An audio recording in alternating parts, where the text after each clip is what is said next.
इसकी वजह पर। अस्सलाम वालेकुम, कैसे हैं आप सब? उम्मीद करती हूँ आप सब ठीक होंगे। आज का व्लॉग हम यहीं से शुरू करते हैं। सुबह सुबह का टाइम था, नमाज़ पढ़कर फारिग हुए, थोड़ी देर बाहर वॉक के लिए गए। उसके बाद आकर बच्चों को जगाया। बच्चे नमाज़ पढ़कर सो जाते हैं दोबारा थोड़ी देर के लिए। सिर्फ बड़ा बेटा ही जाग रहा होता है, बाकी सो जाते हैं। तो उनको जगाया। यहाँ पे बड़े बेटे ने नाश्ते में पराठा खाना था, उसके लिए बड़ा वाला पराठा रेडी किया जल्दी जल्दी। और छोटे बेटे के लिए आज सिंपल उसने ब्रेड खाना था, तो उसके लिए सिंपल ब्रेड आलू अंडे के साथ रेडी किया। फिर उनका नाश्ता लगाया मैंने जल्दी जल्दी और उनको नाश्ते के लिए बुलाया। नमाज़ पढ़ने के बाद आज मुझे नींद नहीं आई, तो मैंने सोचा मैं कपड़े वगैरह प्रेस कर लूँगी बच्चों का नाश्ता बनाने के बाद। बस ऐसे ही होता है, कभी कभी थक जाते हैं। रात को हम लोग फंक्शन पे चले गए थे, तो फंक्शन से लेट आए, घर आकर फिर मेडिसिन वगैरह खाते हुए बच्चों के साथ टाइम लग गया कुछ, तो लेट सोए थे। इस वजह से फिर नींद नहीं आई ज़्यादा। मुझे बेचैनी हो जाती है, मुझे नींद नहीं आती ज़्यादा फिर, तो इस वजह से फिर सुबह भी नहीं नींद आई थी। मैंने कहा चलो जो काम पड़े हैं वो काम ख़त्म कर लेते हैं। अच्छी बात है, काम सुबह सुबह हो जाएंगे। ठंडा ठंडा टाइम था, मौसम भी अच्छा था, आज काफ़ी खुशगवार मौसम था, हवा चल रही थी काफ़ी ज़्यादा, बादल भी आए हुए थे, तो इतनी ज़्यादा गर्मी नहीं थी आज हमारे इलाके में, अच्छा मौसम था। बड़ा बेटा अंडा इतने शौक़ से नहीं खाता, तो मैं भी फिर उसका ये इलाज कर देती हूँ कभी कभी कि कभी चौरस पराठा होता तो उसके अंदर डाल देती हूँ सुराख करके। और आज ये बलों वाला पराठा था उसके लिए, तो मैंने इसके ऊपर ही आमलेट फैला दिया उसका, ताकि वो आसानी से खा ले। वो नहीं खाता इतने शौक़ से अंडे, इस वजह से बड़ा मसला होता है उसे अंडा खिलाना। आलू अंडा खा लेता है, बॉयल अंडा भी नहीं खाता शौक़ से, और आमलेट भी। आमलेट तो बहुत मुश्किल से खाता है, रेड मिर्च वाला खाता है, वो मैं नहीं उसे देती। यहाँ पे उसका नाश्ता रेडी कर रही थी और साथ साथ फिर बेटी घर का काम समेट रही थी पीछे, उसको भी जगा लिया था मैंने साथ में, ताकि वो हेल्प कर दे। मुझसे चलने फिरने का काम इतना ज़्यादा नहीं होता, मैं खड़े खड़े एक जगह अपना काम कर लेती हूँ। और मिलजुल के, आजकल जैसे बेटी फ्री है तो मुझे काफ़ी आराम है, बेटी का सुकून रहता है। सारा दिन घर में काम मिलजुल के हम लोग करते रहते हैं, और मैं भी उसके साथ मसरूफ़ रहती हूँ, गपशप लगा लेते हैं बैठ के। फिर इनको नाश्ता दिया जल्दी जल्दी, इनका दूध रेडी करके इनके आगे रखा ताकि ये पिएँ और जाएं। यहाँ पे इनको स्कूल के लिए रवाना किया। रवाना करके मैंने इस्त्री वगैरह सेट की टेबल पे, और फिर मैंने बैठ के कपड़े प्रेस किए। बेटी ने बाकी काम सेट किया, उन्हें छोड़ कर आई गेट तक। फिर यहाँ पे जी दोपहर के खाने का टाइम शुरू हो गया। आज मैंने बनाना था आलू कीमा। तो मैं आलू कीमा देसी स्टाइल से बनाती हूँ, जैसे अम्मी लोग बनाया करते थे। मेरी अम्मी भी ऐसे ही बनाती थी और मेरी सास भी ऐसे ही बनाती हैं। तो बनाती थी का मैंने लफ्ज़ इसलिए इस्तेमाल किया क्योंकि अब मेरी भाभियाँ बनाती हैं,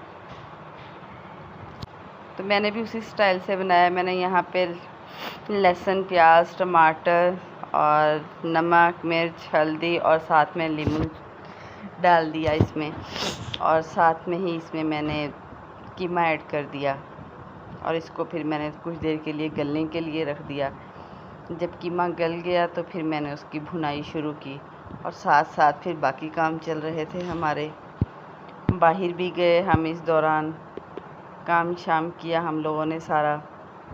मैंने कपड़े फिनिश किए, बेटी ने बाकी काम किए। काम वाली आ गई थी, उससे सफाइयाँ वगैरह करवाईं, और साथ में फिर मिलने जुलने वाला कोई ना कोई आ जाता है इस दौरान, उनको भी फिर टाइम देना पड़ता है, कोई ना कोई डेली आ ही जाता है।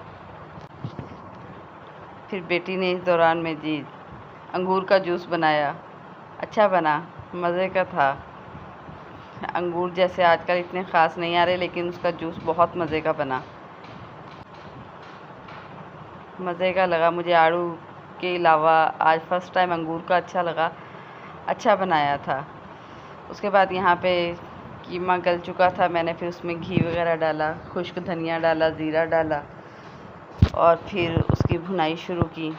जब थोड़ा भुन गया कीमा उसमें मैंने आलू ऐड किए, सब्ज़ मिर्चें वगैरह ऐड की और उसको अच्छे से भुनाई शुरू की।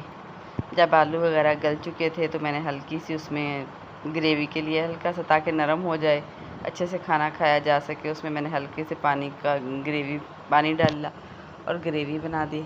अच्छा बना था ये, बहुत टेस्टी बना था। आप भी बनाइएगा इस तरीके से। बनाने से कीमे की स्मेल नहीं आती, जो गोश्त में से एक मखसूस स्मेल होती है गोश्त की, वो नहीं आती और बहुत मज़े का बनता है। बच्चे शौक़ से खा लेते हैं।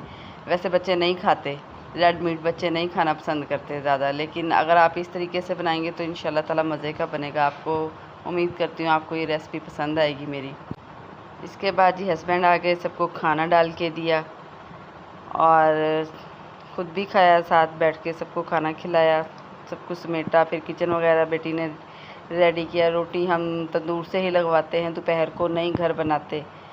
मेरी तबीयत नहीं सही होती, इस वजह से बेटे तंदूर से ही लगवा लाते हैं। पेड़े वगैरह हम लोग घर से दे देते हैं और बेटे जाके लगवा लाते हैं। इजी रहता है ऐसे, वरना फिर गर्मी में तबीयत ज़्यादा ख़राब हो जाती है, मसला हो जाता है मेरे लिए। और यहाँ पे जी हमारे घर आए हमसाए के घर से चावल। और आपको पता है जब किसी हमसाए के घर बन रही हो ना देग, तो बच्चे क्या बड़े भी पहले ही ऐसे खुशबू आ रही होती है, सब खुश हो रहे होते हैं, उम्मीदें लगा लेते हैं ले जी चावल आएंगे। चाहे वो दो दो नवाले खाएं, बड़ा मज़ा आता है उन चावलों को खाते हुए। लड़ के खा रहे होते हैं, एक दूसरे से छीन के खाएंगे, घर में जितना भी कुछ बना हो, लेकिन नहीं, चावल खाने हैं और मांग के खाने हैं एक दूसरे से। बड़ा मज़ा आता है जब मोहल्ले में चावल बनते हैं। और यहाँ पे जी बच्चों का फिर स्टडी का टाइम हो गया, शाम हो चुकी थी, तो बेटे बैठे पढ़ रहे थे, बेटी उन्हें पढ़ा रही थी। यहाँ पे मैं भी ऐसे ही इनके साथ घूमती रही, कभी अंदर कभी बाहर।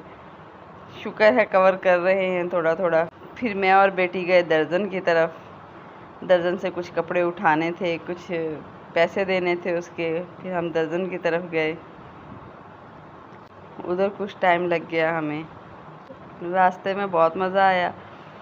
बेटी यहाँ पे वीडियो बनाती चली गई, पौधों के अच्छे लग रहे थे। लोगों ने काफ़ी यहाँ पे पौधे वगैरह दरख्त वगैरह लगाए हुए हैं, अच्छा लग रहा था। हमें यहाँ पे मोहल्ले वालों की एक छोटी बेबी मिली जो बहुत क्यूट थी, बहुत प्यारी प्यारी बातें कर रही थी और मेरी बेटी उसे बार बार छेड़ रही थी। हमारे घर में इतना छोटा कोई बच्चा है नहीं, तो बच्चे छोटे बच्चों के साथ बहुत इंजॉय करते हैं, बहुत छेड़ाछाड़ी रखते हैं। इसके बाद जी हम फिर वहाँ से वापस आ गए थे। इसके साथ ही हमें इजाज़त दीजिए, यहीं पे व्लॉग का एंड करते हैं। ओके जी, अल्लाह हाफिज़। दुआओं में याद रखिएगा। ओके जी, अल्लाह हाफिज़।